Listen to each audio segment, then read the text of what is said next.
In a bold and decisive move, the Indian Air Force struck the Malir Cantonment near Karachi during its 100-hour-long military operation, codenamed Operation Sindoor. Located just 35 kilometers away from the port city, the cantonment became a key target as India responded to Pakistani drone and missile attacks with what officials described as a measured and calibrated retaliation. Air Marshal A.K. Bharti, who is the Director General of Air Operations, emphasized the precision and restraint shown during the strikes. But it wasn't just the Air Force in action. The Indian Navy's carrier battle group was also deployed off the Karachi coast, reportedly signaling a full-spectrum maritime readiness that mirrored the legendary offensive of the 1971 war. Let's take a look at when Karachi burned in 1971. Vice Admiral A.N. Pramod revealed that India's aircraft carrier-led battle group, completed with destroyers, frigates, submarines and air assets, was moved into position outside Karachi's harbour. This forward deployment served not only as a strategic check on Pakistan's maritime forces but also as a symbolic throwback to India's dominant naval campaign back in 1971 when Karachi port was decimated.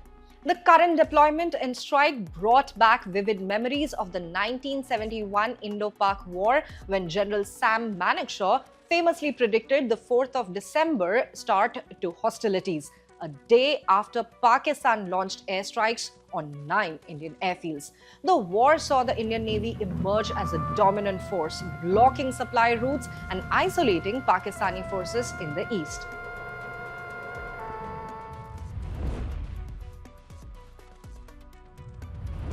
Pakistan launched a full-scale war against us.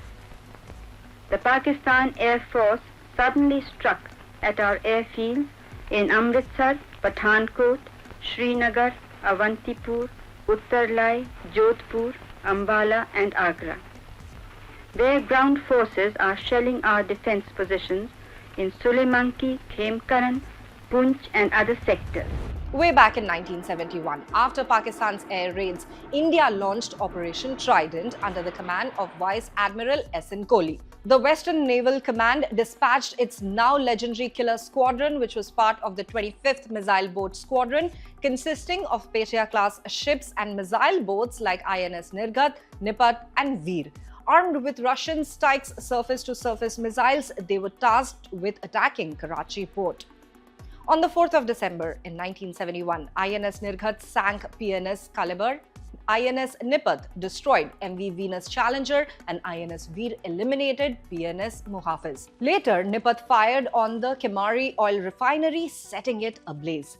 This success was followed by Operation Python 4 days later, which crippled Karachi's maritime infrastructure even further. The recent airstrike on Malir Cantonment and the Navy's Arabian Sea deployment were clear signals that India's military command isn't just reacting but drawing upon proven strategic frameworks. The 1971 offensive inflicted nearly $3 billion in losses on Pakistan, cut off its oil supplies and blocked sea lines that supported the Pakistani war effort. These actions directly contributed to the isolation and eventual surrender of Pakistani forces in the east. In both the past and the present, air superiority and naval dominance have been central to India's strategy. INS Vikrant in 1971 had sealed control over the Bay of Bengal. Today, India's Navy is again demonstrating deterrence and capability with strategic deployments.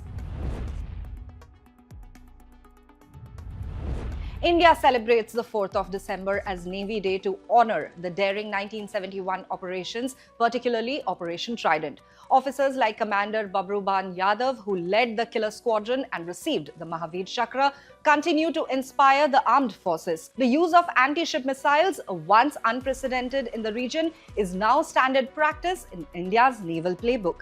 As tensions continue to simmer along the western frontier, Operation Sindoor stands not just as a powerful military maneuver, but as a reminder of India's capacity for decisive action grounded in historical strategy and modern capability. For more updates on ceasefire talks and Operation Sindoor, stay tuned to the official YouTube channel of the Indian Express.